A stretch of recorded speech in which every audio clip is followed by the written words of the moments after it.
अगर किसी भाई को एक भी सूरत नहीं याद है, वो सोचता है मैं जाऊँगा मस्जिद में तो क्या पढ़ूँगा।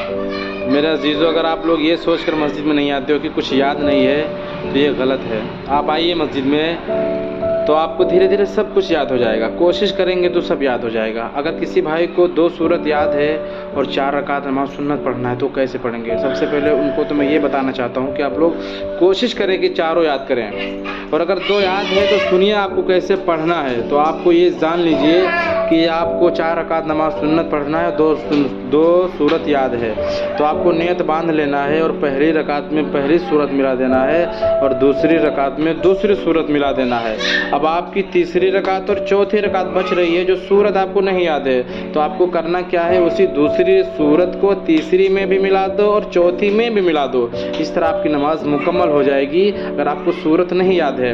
अगर किसी भाई को 3 सूरत याद है और 4 रकात पढ़ना है तो पहली रकात में पहली सूरत मिला दिए, दूसरी में दूसरी सूरत, तीसरी में तीसरी सूरत, अब चौथी रकात बच गई, इसके लिए सूरत नहीं है। तो आपको क्या करना है, उसी तीसरी रकात में जो आपने मिलाया है सूरत को, उसी को चौथी में भी मिला दो। इंशाअल्लाह ताला आपकी नमाज हो जाएगी।